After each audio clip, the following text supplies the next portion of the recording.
Assalamualaikum warahmatullahi wabarakatuh. Alhamdulillah, asyhadu an la ilaha illallah wahdahu la syarikalah wa asyhadu anna sayyidana Muhammadan abduhu wa rasuluhu la nabiyya ba'dah. Allahumma salli wa sallim wa barik ala sayyidina wa habibina wa syafi'ina Muhammadin wa ala alihi wa sahbihi wa man tabi'ahu wa wala. Amma ba'du, faqad qala Rasulullah sallallahu alaihi wasallam, man salaka tariqan yaltamisu fihi ilman sahalallahu lahu bihi tariqan ilal jannah. Ya Rabbi bil Mustafa balligh maqasidana waghfir lana ma madha ya wasi'al karami ya Rabbi.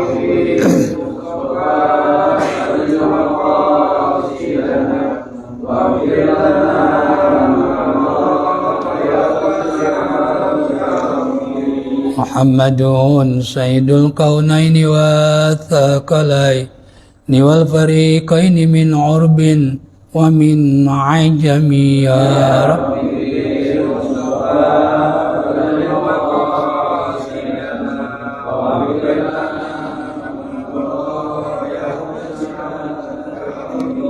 Wal habibul ladzi turja syafa'atuhu likulli haulin minal ahwali muqtahimi ya Rabbi.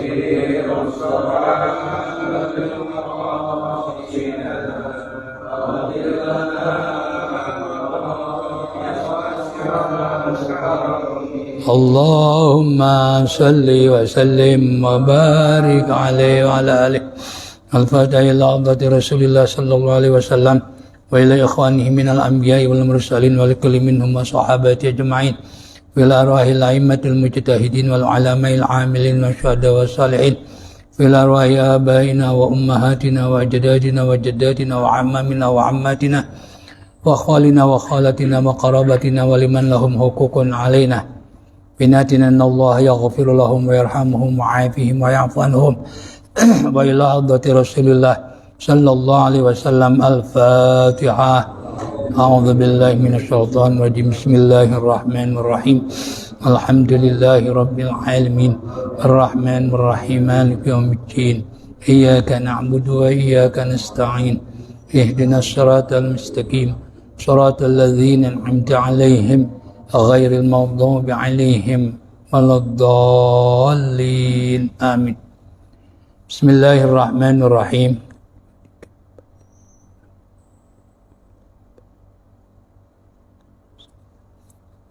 Halaman 125 ya. Baris ke berapa deh? Baris ke-9 di dalam kurung. Wa nadhkuru ba'dha ahwalihi wa ahwalihi kama dzakarna ba'dha asma'i. Dan kami akan menyebutkan sebagian kedahsyatan di mahsyar, wahwalihi dan keadaan di mahsyar, kama dzakarna sebagaimana telah kami sebutkan, ba'dha asma'ihi sebagian dari nama-nama mahsyar atau yaumul qiyamah. Fa naqulu, maka kami berkata, qala Allah Ta'ala, Allah Subhanahu wa Ta'ala berfirman, Bismillahirrahmanirrahim. Wattaqu yawman turja'una fihi ilallah. Wattaqu yawman, bertakwalah kalian. Maksudnya apa? Jagalah hari. Karena arti takwa itu berasal dari kalimat waqa. Dalam bahasa Arab kan terdiri dari 3 huruf. Namanya sulasi mujarrad, baru nanti ada penambahan menjadi mazid. Ya, 3 menjadi 4, kemudian jadi 5 sampai 6 disebut sudasi. Itu dalam pelajaran sorof disebutkan seperti itu. Maka ittaqa ya itu kan 5, asalnya adalah waqa. Waqa yaqi yang artinya adalah menjaga diri. Ya, makanya ada pepatah mengatakan al-wiqayah khairun minal ilaj. Ya, menjaga diri, menjaga kesehatan lebih baik daripada berobat. Ini satu istilah yang sudah mendunia. Arab juga ada al-wiqayah khairun minal ilaj. Berarti orang bertakwa itu adalah orang yang menjaga dirinya dari azab Allah. Dengan apa? Nah, disinilah ulama menyebutkan, memberikan definisi takwa adalah imtithalu awamirillahi wajtinabu nawahihi, yaitu mematuhi perintah-perintah Allah dan menjauhi larangan-larangan Allah.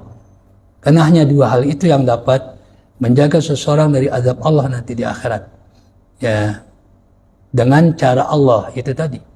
Orang menjaga azab dari azab Allah dengan cara sendiri nggak bakalan mampu. Ya, baik dirinya lebih lagi di akhirat. Kita lihat Kan'an, anaknya Nabi Nuh. Dia ingin berlindung dari azab Allah yang berupa banjir bandang, dia akan naik ke puncak gunung. Ya, nggak taunya banjirnya melebihi tingginya puncak gunung. Ya, kan Kan'an seperti itu. Sa'asimu ila jabalin. Dia akan berlindung ke atas gunung. Jadi untuk menjaga dari azab Allah dengan cara Allah. Apa? Yaitu melaksanakan perintah-perintah Allah dan menjauhi larangan-larangan Allah subhanahu wa ta'ala. Kalau dengan cara kita, meskipun kita bikin benteng yang sangat kokoh, nggak bakalan mampu. Ya, tidak bakalan mampu untuk menjaga azab Allah subhanahu wa ta'ala. Jadi di sini wattaqu yauman, jagalah dirimu, ya, yauman, suatu hari, menghadapi satu hari, ya, disebut yauman, masa. Yaum itu banyak artinya. Yaum, ya, bisa 24 jam. Seperti kita menyebutkan hari Yaumul Ahad, hari Minggu, berarti 24 jam. Ya. Atau yaum kalau disandingkan dengan lailah, maka yaum punya arti siang. Umpamanya al-yaumu wal lailah, berarti siang malam. Tapi kalau al-yaum saja itu masuk 24 jam. Ya, makanya dalam doa berzanji, ya, beliau menuliskannya apa? Fi hadzal yaum. Ya. Maksudnya apa? Ini mencakup 24 jam. Jangan kita ketika membaca berzanji lalu kita baca doanya fi hadzal lailah. Enggak tepat. Karena pengarang sudah menuliskannya dengan fil yaum. Ya, nggak boleh kita ganti dengan fil lailah, tetap kita baca fi hadzal yaum. Maksudnya apa? 24 jam. Maka malam termasuk. Ada yaum, ya, yaitu kekinian, up to date, ya. Berarti kita mengatakan apa? Indonesia al-yaum. Berarti Indonesia masa kini. Ya, itu arti dari yaum. Dari sini Allah Subhanahu wa taala menyebutkan bahwa wattaqu yauman. Jagalah dirimu. Maksudnya apa? Persiapkanlah dirimu. Ya. Memang intinya takwa itu adalah menjaga diri dari azab Allah. Ya. Makanya ada ittaqun nar. Jagalah dirimu dari api neraka. Ada lagi ittaqullah. Bertakwalah kamu kepada Allah. Artinya apa? Hindarilah dirimu dari azab Allah. Ya. Itu arti takwa. Ada lagi, ya, yaitu yang artinya murni menjaga adalah watazawwadu fa inna khairaz zadi taqwa. Ini konteksnya sebenarnya, ya, adalah jamaah haji dari Yaman. Jadi sebab turunnya ayat ini cuma oleh banyak orang mengartikan watazawwadu fa inna khairaz zadi taqwa, dan persiapkanlah bekal. Zadun itu bekal. Tazawwad itu kata kerjanya. Ya, bekal. Ya, fa inna khairaz zadi taqwa. Ya, persiapkanlah bekal untuk berangkat haji. Ya, setelah amar lalu ada fa-nya fa jawab. Sebab sungguhnya bekal yang paling bagus adalah apa? Takwa. Takwa di sini bukan berarti takut kepada Allah, enggak. Bekal yang dapat menjaga diri dari minta-minta kepada orang lain, alias bekal yang cukup. Ya, ayat ini, ya, turunnya ketika jamaah haji dari Yaman, mereka tidak bawa bekal, ya, untuk pergi haji, lalu tiba di Mekah menyusahkan jamaah yang lain, yaitu mereka apa? Jadi ngemis, minta-minta. Ini dilarang oleh Allah. Makanya persyaratan utama berangkat haji adalah apa? Jika mampu. Walillahi hijjul baiti manis tata'a ilaihi sabila. Ya. Nah, Jadi kalau kita artikan secara umum, sebaik-baiknya bekal adalah apa? Takwa. Ini kurang tepat. Karena konteks ayat ini adalah untuk jamaah haji. Ya nggak apa-apa sih diartikan apa sebaik-baiknya bekal untuk menuju akhirat adalah ketakwaan. Ya tapi nggak sesuai dengan sebab turunnya ayat tersebut.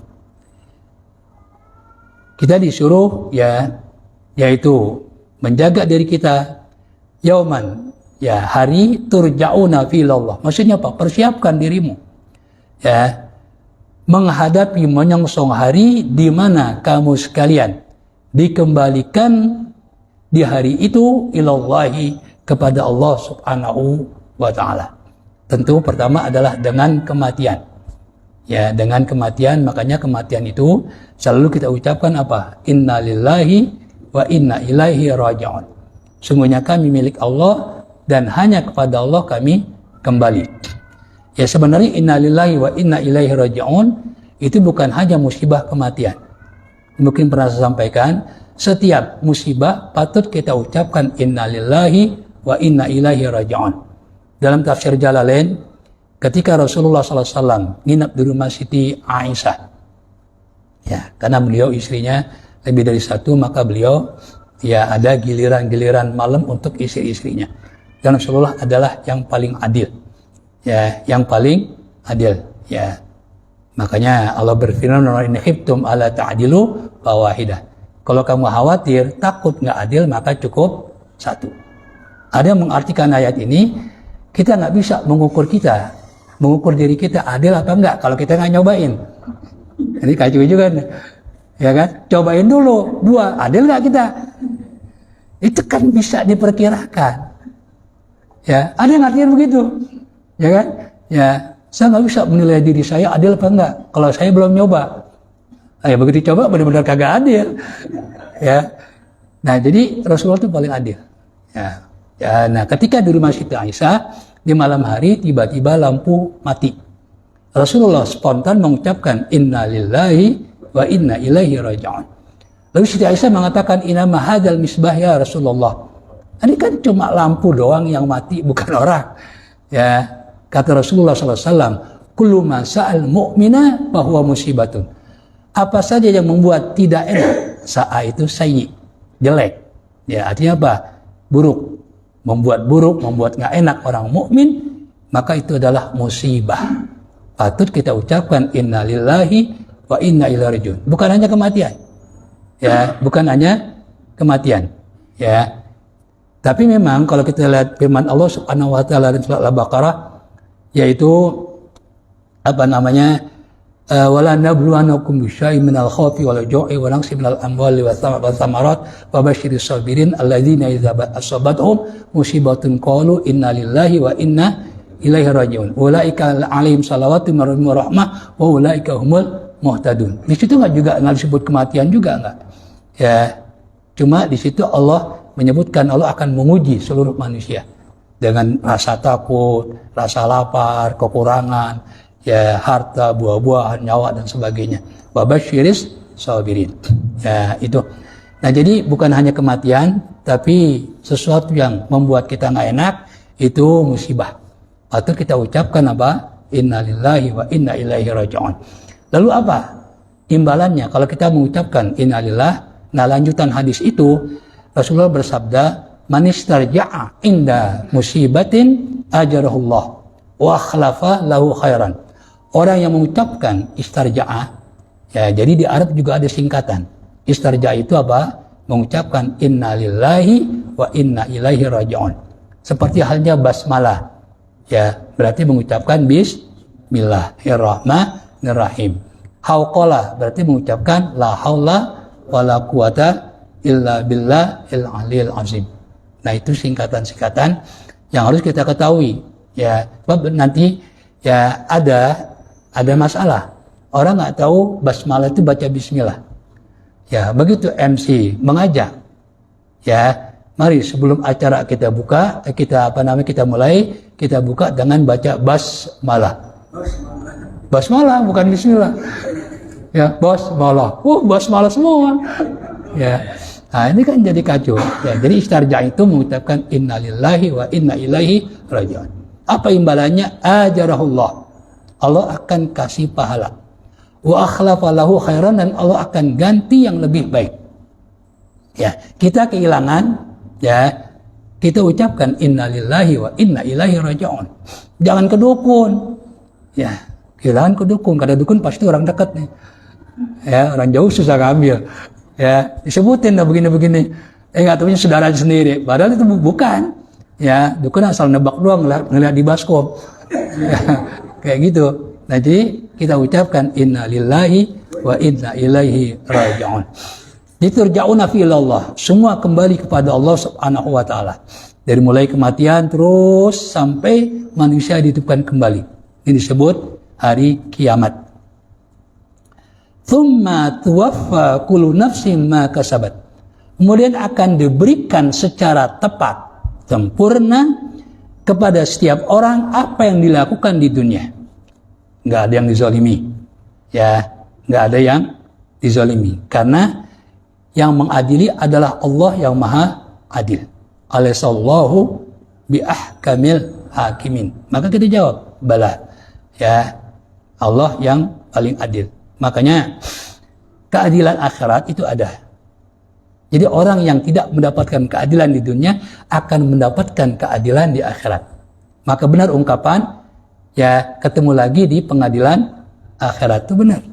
Ya, benar. Jangankan manusia, di antara binatang itu Allah akan ambil keadilan.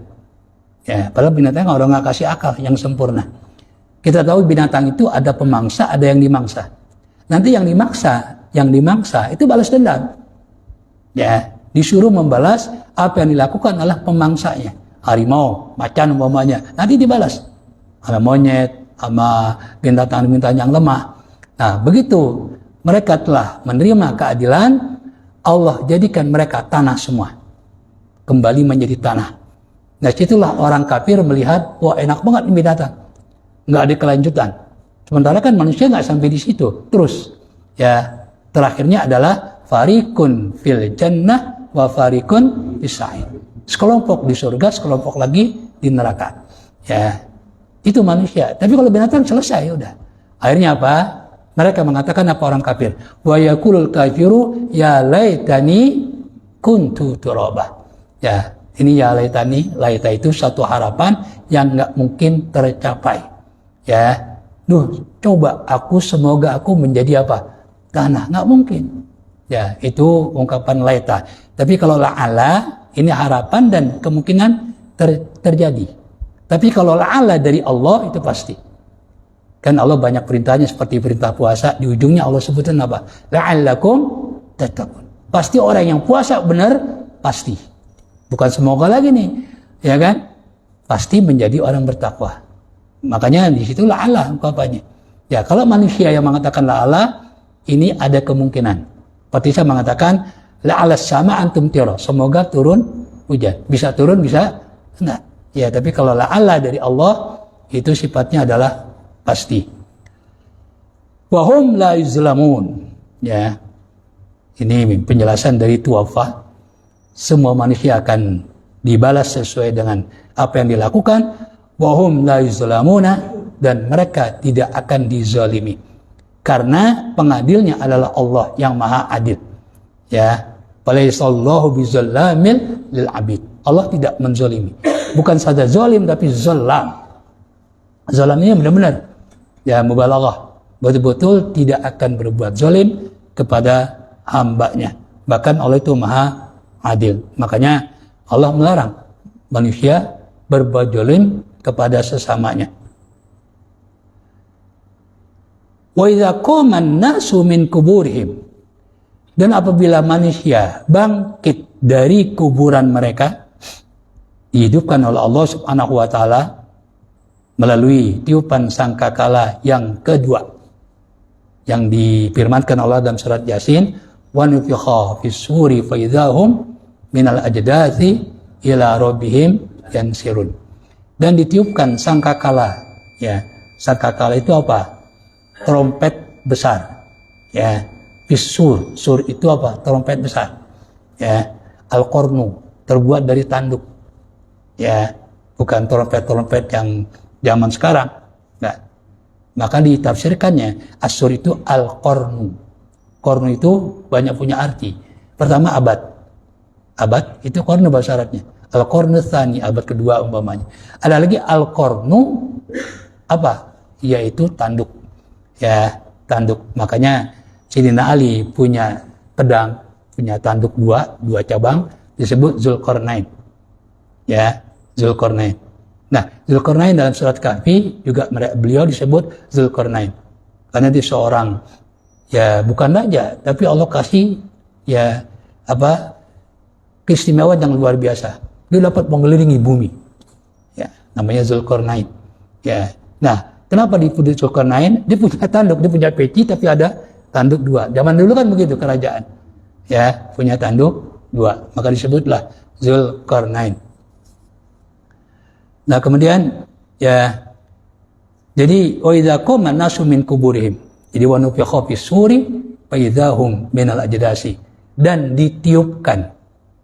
Kenapa Allah tidak sebutkan yang meniup? Karena itu sudah maklum bagi kita yang beriman ya, bahwa yang meniup itu adalah malaikat Israfil. Ya, ini enggak disebutkan malaikat Israfilnya. Wa nufikha fis suri fa idzahum minal ajdasi ila rabbihim yansilun. Maka mereka bangkit dari kuburan-kuburan menghadap Tuhan mereka, itu Allah Subhanahu wa ta'ala. Dan itu Allah hidupkan dalam waktu yang bersamaan. Nggak ada yang duluan, walaupun persekian detik nggak ada. Semuanya bareng. Begitu ditiupkan, hidup semua. Ya tentu bagi Allah Subhanahu wa ta'ala tidak ada yang susah untuk menghidupkan kembali manusia. Ya, karena Allah yang menciptakan manusia dari tidak ada. Biasanya kan menciptakan dari tidak ada itu lebih susah daripada menciptakan dari yang sudah ada. Dari yang sudah ada. Makanya nanti bagian manusia itu ya ada yang nggak hancur sama sekali. Dari situlah. Ya, itu begitu ditiupkan, begitu hidup, ini luar biasa kekuasaan Allah. Ruh yang dulu menempati ya badan manusia masing-masing, nanti seperti itu. Begitu ditiupkan, begitu hidup, ruh maranin jasad masing-masing. Dan hebatnya itu ruh nggak pernah ketukar. Ya, kalau ketukar sama orang baik enak, ya kan? Ya, ruh saya ketukar sama wali, alhamdulillah. Ya, nah kalau ketukar sama orang bergajul ya susah. Ini hebatnya, canggihnya Allah. Itu nggak pernah ketukar. Ya, dan itu bukan ribuan jumlahnya. Ya, triliunan makhluk. Ya, itu nggak bakalan ya keliru ruhnya. Nah itu cara Allah menghidupkan kembali. Untuk apa? Lifaslil qada'i. Untuk keputusan yang menentukan. Wa husyiru, dan mereka dihimpun.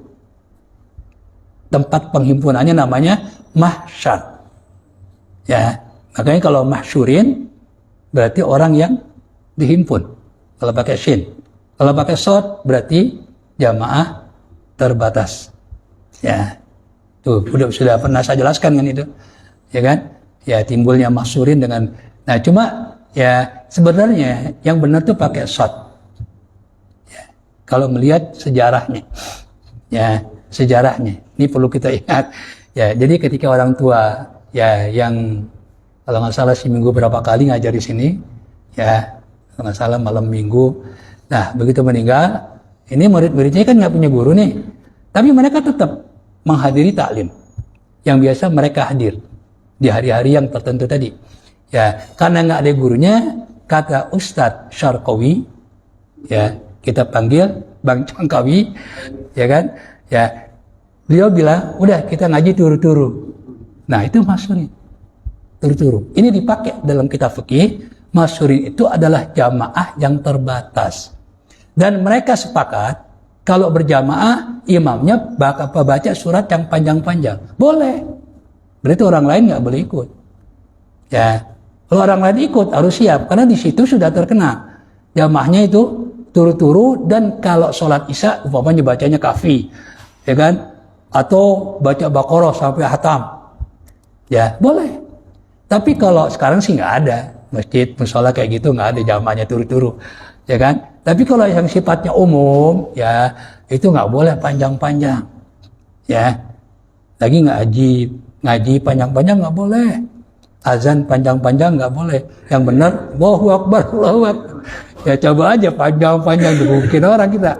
Ya maksudnya lama-lama gitu ya. Ya karena pernah para sahabat di zaman itu ngadu kepada Rasul. Ketika Mu'adz bin Jabal ya yang Rasulullah utus untuk mengajar ya ngasih pendalaman tentang keimanan, itu beliau kalau sholat bacanya yang lama, suratnya panjang. Akhirnya masyarakat Yaman yang baru masuk Islam komplain, ngadu kepada Rasul, lalu Rasulullah langsung bersabda. Rasulullah nggak mau memberikan nasihat di depan orang banyak. Rasulullah memberikan nasihat, tapi beliau nggak nyebutin nama. Yang luar biasanya baginda Rasul menghargai perasaan seseorang. Yang dimaksud adalah Mu'adz bin Jabal. Ya, Rasulullah hanya bersabda, man amma bin nas falyukhaffif. Siapa orang yang mengimami ya dalam salat berjamaah, maka hendaknya takhfif. Takhfif apa? Ringan. Baca suratnya yang ringan-ringan saja. Rasulullah menyebutkan sebabnya, fa inna fihim ad-dha'ifa. Sebab sungguh di antara jamaah itu ada yang fisiknya lemah, tapi pengen jamaah. Ini orang hebat. Udah fisik yang lemah tapi pengen jamaah. Tahu-tahu imamnya nggak tahu diri. Ya baca suratnya surat yang panjang. Ya kesianan dia. Ya ini harus dipikirin. Ya wad-dha'ifa dan apa? Yang lemah. Wadzal hajat wal maridah. Maaf tadi udah dhaif. Wal maridah. Ada yang lagi sakit tapi apa? Berusaha untuk jamaah. Yang ketiga wadzal hajati, yang punya keperluan. Dia janji sama orang, dia punya keperluan. Ya, tapi dia usahakan jamaah dulu. Tahu-tahu imamnya apa? Lama. Ya kesianan dia.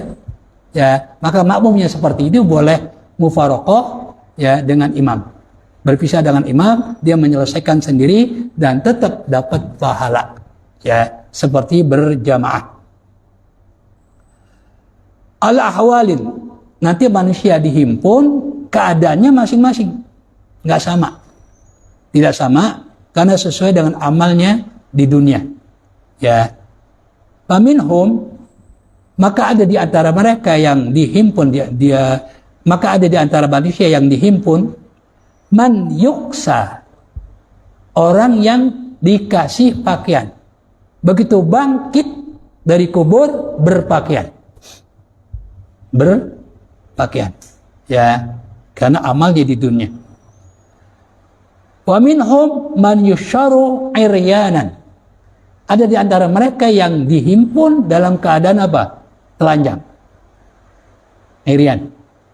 Makanya dulu asal kata iryan dari bahasa Arab. Orang Arab begitu ke Iryan melihat mereka pakai koteka. Kata orang Arab, iryan. Nah, terus namanya menjadi iryan. Ini kata Gus Dur nih. Nggak tahu benar apa agak. Ya. Akhirnya namanya apa? Iryan. Ya, sekarang kan diganti Papua ya. Ya, Iryan. Itu telanjang sesuai dengan sabda Rasulullah SAW. Wa minhum raqibun. Ada di antara mereka dibangkitkan dari kubur di mahsyar itu naik kendaraan. Enak banget nih. Ya, naik kendaraan. Lalu wa mashin. Ada yang jalan kaki. Wa mashubun ala wajihi, dan ya mukanya nggak enak dilihat. Wa minhum mayadhhabu ilal mauqifi raghiban. Di antara mereka ada yang pergi ke tempat namanya mauqif, mahsyar itu sama. Tempat dikumpulkannya manusia raghiban, dengan senang hati.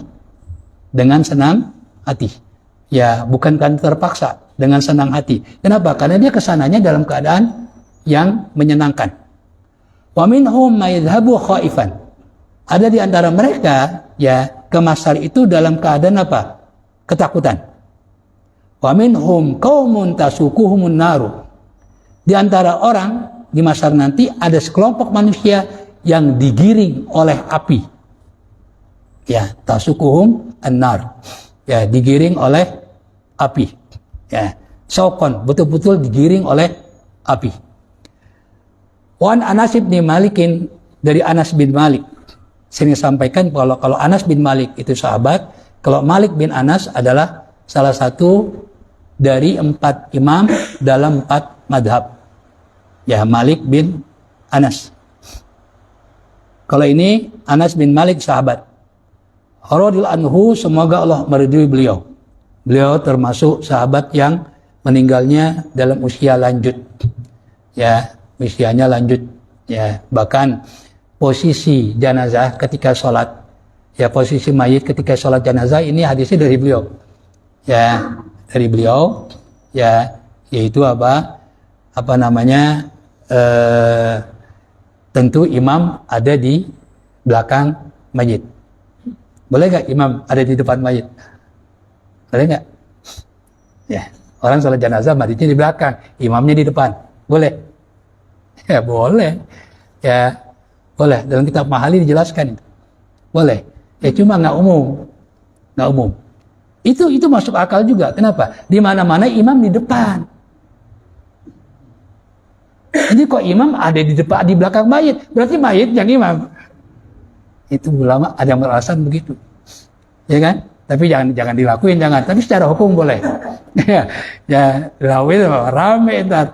Ya, dulu kan pernah rame itu masalah posisi, ya, posisi pala, ya, kesini apa kesini kan gitu, rame itu, ya kan? Ya umumnya kan di sebelah sini kan kiblat nih. Pala kan sebelah sini, sebelah sini, ya kanan. Berarti sama ada dulu loh. Sebelah sini berarti kan? Ya, kalau kan sebelah kiri jadi sebelah sini. Tapi kiblatnya kan sana sebelah sini, ya kan? Sebelah sini. Nah, itu jadi masalah. Karena pernah ini antara mu'alim dengan mu'alim Syafi'i Hazami, ya dengan Habib Abdurrahman As-Sagaf dengan Walid, ya kan? Ketika ada sholat jenazah, ya disuruh putar oleh mu'alim Syafi'i Hazami, kan jadi masalah tuh, ya kan? Ya dua-duanya sebenarnya benar. Cuma kita beruntung, ya dengan perdebatan dua ulama besar, kita jadi tahu kitab-kitab yang nggak pernah kita baca, karena mereka berargumentasi dengan banyak kitab, ya kan, banyak kitab, gitu. Ya makanya saya ketika itu di tengah-tengah, ya banyak teman saya yang murid-muridnya Walid, ada juga yang muridnya mu'alim. Saya bilang kalian ini harus bersyukur dengan berdebatnya, polemiknya antara dua ulama, kita yang untung. Di sini ya nyebutin kitab-kitab dalilnya, di sini nyebutin kitab-kitab dalilnya. Hari saya bilang, kalau menurut saya diriin aja mendingan dah, daripada ribut, ya gitu. Nah jadi dua-duanya boleh. Itu kan masalahnya yang lebih banyak mana? Apakah nanti sebelah kiri makmum? Kan kita tahu. Kalau perempuan adanya di mana imam? Di tengah kan?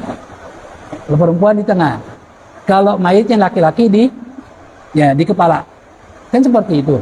Ya, ini bagian terbanyak itu sebelah kanan. Ini jadi masalah. Kalau dua-duanya adalah benar, itu ikhtilafiyah.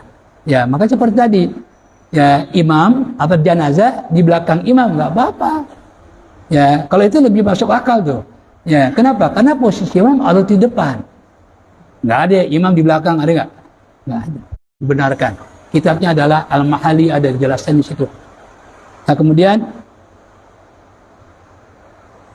Anas bin Malik, qala Rasulullah SAW. Beliau berkata dan bersabda Rasulullah SAW, man mata sakrona, siapa orang yang matinya dalam keadaan mabuk. Mabuk. Ya, ini bukan mabuk karena melakukan perjalanan jauh, enggak. Mabuk karena mengkonsumsi hal-hal yang memabukkan, baik yang berupa cair maupun yang berupa tidak cair. Ya, itu diharamkan. Nah, matinya dalam keadaan apa? Mabuk. Fa innahu yu'ayinu, ya, malakal mauti sakrona. Maka nanti dia akan melihat malaikat yang akan mencabut nyawa dia dalam keadaan mabuk. Dalam keadaan, bisa jadi lucu dong. Orang mau dicabut nyawanya nih, lagi mabuk. Lucu dong pasti. Ya, kan orang mabuk ngomongnya nggak benar. Ya kan? Ya, malaikat Israel mau nyabut nih. Ya, dalam keadaan mabuk. Itu juga matinya dalam keadaan mabuk. Wa ayyu'ayinu munkaran wa nakiran. Dan dia akan bertemu menghadap langsung munkar nakir sakranu, atau sakrona menjadi hal, yaitu dalam keadaan mabuk. Pasti jawabannya ngaco. Malaikat mungkar nakir nanya, man robuka? Hah? Ya apaan gitu? Ya orang mabuk. Ya orang mabuk. Karena matinya dalam keadaan mabuk. Nanti pertanyaan munkar nakir, ya meskipun Rasulullah sudah kasih tahu jawabannya. Dia begitu sayangnya Rasulullah kepada kita umatnya. Pertanyaan munkar nakir nanti di kuburan Rasulullah kasih tahu. Apa bentuk pertanyaannya? Man rabbuka? Ya kan? Wa ma kiblatuka? Wa man nabiyuka, dan seterusnya. Ya, itu nggak perlu kita hafalin. Nanti yang jawab adalah amal kita. Man rabbuka. Kemudian ya, makanya Allah Subhanahu wa taala mempersempit waktu untuk mabuk, ya, yaitu Allah larang salat dalam keadaan mabuk. Wala taqrabus sholata wa antum sukara. Janganlah kamu mendekati salat dalam keadaan mabuk. Udah pasti bacanya kagak benar. Dibaca Al-Kafirun, nggak ketemu-temu akhirnya. Bulak-balik. Itu mabuk tuh berarti. Ya, seperti itu. Makanya dilarang. Itu cara Allah mempersempit waktu untuk mabuk. Ya, ini sebelum Allah haramkan. Ayat pertama Allah masih kasih tahu ada manfaatnya tapi madaratnya lebih banyak. Ayat kedua ini Allah persempit. Ya kan? Orang kalau mau mabuk habis maghrib dia mikir, oh bentar lagi isya, kagak jadi mabuknya karena akan sholat isya dan seterusnya kayak gitu. Ya, baru ayat ketiga innamal khamru wal maisiru wal ansab wal azlam wal ansabu rijsun min amali syaiton fajtanibu. Baru. Nah, kita gimana? Pakai yang ketiga, jangan pertama. Ya, ayat yang ketiga yang langsung Allah haramkan. Ya, jadi ya ditanya munkar nakir juga dalam keadaan apa? Mabuk. Ya, itu ya sesuai dengan hadis yang lain, sama orang bunuh diri itu nanti azabnya sesuai dengan cara dia bunuh diri. Bunuh dirinya pakai baygon umpamanya, nanti siksaannya kayak gitu. Bunuh dirinya gantung diri nanti kayak gitu. Ya, sesuai dengan amalnya, dengan perbuatannya. Kemudian wa yub'atsu yaumal qiyamati sakrana, dan nanti dihidupkan kembali di hari kiamat juga dalam keadaan mabuk. Ya. Ila khandaqin, digiring ke suatu parit, maka diistilah perang Khandaq. Ya, perang Khandaq atau juga disebut perang Ahzab pada masa Rasulullah SAW. Perang Ahzab itu dilihat karena yang Rasulullah hadapi bukan saja orang kafir Madinah, tapi juga orang kafir Mekah. Itu ikut. Orang kafir Mekah, orang kafir Madinah, orang Yahudi, munafik. Ini mereka bersatu. Maka disebut apa? Ahzab. Beberapa golongan. Disebut Khandaq karena sekeliling Madinah digali oleh para sahabat dan juga ikut Rasulullah SAW. Ya, Rasulullah ikut. Bahkan di saat sahabat menggali, ketemu batu yang keras, mereka nggak sanggup, Rasulullah turun tangan. Rasulullah yang menghancurkan. Ya, lalu dalam perang Khandaq ini juga ada kisah menunjukkan mukjizat baginda Rasul. Ada seorang sahabat ingin menjamu Rasul. Karena yang namanya orang menggali, ya kerja bakti itu capek, pasti lapar. Nah, ini ada sahabat, ya hanya punya kambing seekor. Ya, punya kambing seekor. Dia mau undang semua, nggak memungkinkan, nggak bakalan cukup. Maka yang diundang hanya Rasul dan sahabat-sahabat senior. Rasulullah nggak mau. Kata Rasulullah, semuanya kasih tahu. Bingung nih sahabat, gimana nih dikasih tahu? Ya, tahunya begitu belum dihidangkan, Rasulullah lihat itu panci, lalu dihidangkan, cukup, bahkan lebih. Ini mukjizat baginda Rasulullah SAW. Bayangin sepanci. Orang Arab satu sendiri juga habis. Kambing. Ini buat rame-rame ratusan orang. Ya, ratusan orang. Ini mukjizat baginda Rasulullah sallallahu alaihi wasallam. Ya, itu namanya Khandaq. Ya, Khandaq. Saya pernah ketawa ya ketika saya membimbing haji, ada teman ya itu mengatakan ketika ngasih informasi kepada jamaah, ya ini Khandaq katanya. Khandaq dulu di sini nih. Ya, keliling. Ada belum tentu pada. Ya, jamaah ya aja jamaah. Ya, dibilang ini Khandaq nih, kelilingnya Khandaq. Ya, bekasnya kagak ada. Ya, emang udah pasti di Madinah, tapi sebelah mananya itu udah nggak ada. bekas-bekasnya. Itu makanya disebut apa? Parit. Nah, digiring ke parit, lubang, ya khandak, fi wasati jahannama. Ya, di tengah-tengah neraka jahanam. Yusamma as-sakrana. Dan ya, parit di tengah jahanam itu disebut apa? Dinamai dengan nama sakran. Karena khusus untuk azab mereka yang suka mabok. Ya, mereka yang suka mabok ya, itu ya sama dengan surga. Surga kan ada khusus mereka yang apa? Rajin puasa, ya terutama Ramadan. Nanti kan surga yang namanya apa? Royan. Ya, itu sesuai dengan nama. Fihi ainun yajri ma'uha. Di parit itu ada mata air. Yajri ma'uha, yang mengalir airnya. Ya. Mengalir airnya daman, berupa darah. Berupa darah. Ya, ini. Ya, kalau di dunia kan kita lihat di film horor doang tuh.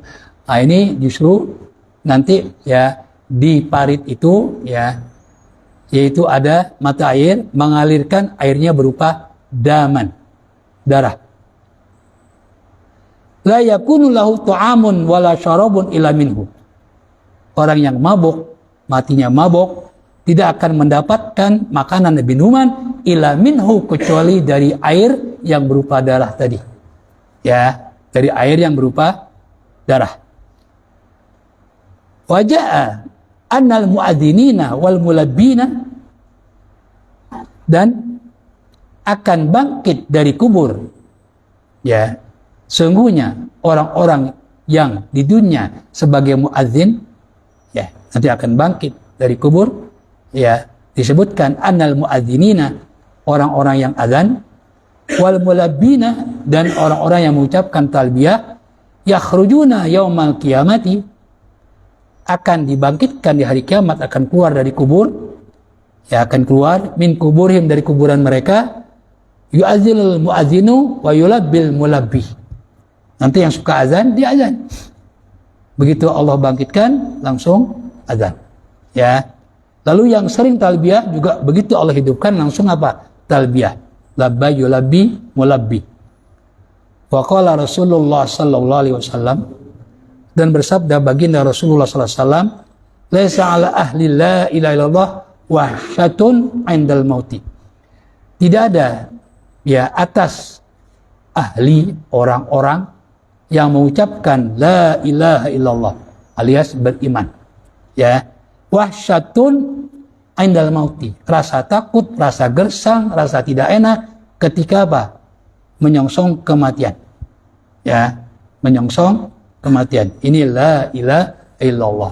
Makanya Rasulullah bersabda, man qala la ilaha illallah dakhalal jannah. Ya, dakhalal jannah. Ya, sekalipun apa? Yazni wa yasyrik dan seterusnya. Ya, yang menurut apa? Dengan la ilaha illallah, ya, kok dikatakan sekalipun dia berzina, gini. Ya, kalimat la ilaha illallah adalah merupakan kebenaran mutlak. Siapapun akan percaya bahwa tidak ada Tuhan kecuali Allah Subhanahu wa taala. Sekalipun dia pelaku zina, selama dia muslim akan percaya la ilaha illallah. Yang maksud begitu, bukan sekalipun berzina, itu nanti ke neraka dulu, ya, mencuri dan sebagainya. Tapi ini kebenaran mutlak. Sama dengan kebenaran, ya, 1 tambah 1. Orang pasti mengatakan 2.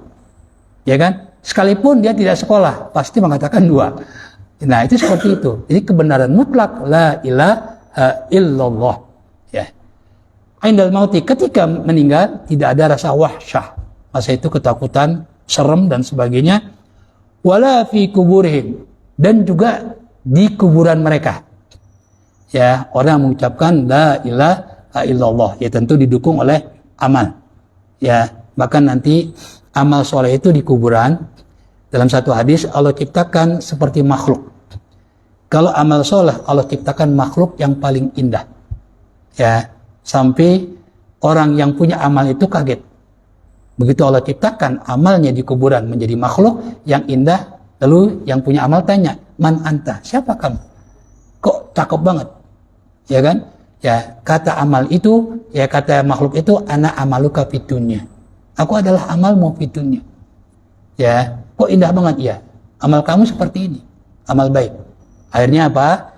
Ya, amal itu yang berupa makhluk yang indah, enak dilihat, menemani dia sampai Allah hidupkan kembali. Makanya terasanya bagi orang yang beramal soleh di kuburan itu sebentar, nggak lama. Ya, nah sebaliknya amal buruk itu Allah ciptakan makhluk yang paling buruk. Ya, yang paling bau di dunia, yang paling bau apa? Lebih bau dia. Ya, lalu orang yang punya amal itu mengatakan, man anta, ana amaluka. Lu kok jelek banget? Iya, amal lu dulu begini. Ya, ada dia menghindar. Mau lari ke kuburan, di mana di kuburan lari? Ya, cuma berapa panjangnya? 2 nggak sampai 2 meter panjangnya. Ya, lebarnya juga 1 meter, 1 meter lah, 1,5 meter. Mau lari kemana? Ada apa? Digelondotin. Ya, digelondotin. Dinaik ke punggungnya. Itu sampai hari dibangkitkan kembali manusia. Jadi tersiksa. Ya, karena amal buruk yang dia lakukan, ya itu Allah akan ciptakan makhluk yang paling buruk. Wala fi nusyurihim, dan juga orang yang mengucapkan la ilaha illallah tidak ada rasa takut ketika nusyur. Ya, ketika dihidupkan kembali oleh Allah Subhanahu wa taala. Ya. Wa ka'anni wa ka'anna ya bi ahli la ilaha illallah yunfaduna turaba an ru'usihim. Ya, itu ya begitu dibangkitkan tidak ada rasa takut, ya begitu menyenangkan. Jadi debu-debu tanah itu ibarat debu yang mereka usir, yang mereka singkirkan dari kepala mereka. Tentu ketika bangkit ya banyaklah tanah-tanahnya, itu mereka gini-gini hilang semua. Ya, tidak ada rasa takut. Ya, mudah-mudahan ya kita termasuk, ini panjang kesininya ya, ketika dibangkitkan oleh Allah Subhanahu wa taala baik di kuburan, ketika dibangkitkan kita termasuk dalam hadis ini, amin ya rabbal alamin. Wallahu a'lam bishawab. Silakan Ustaz Haji Nazaruddin.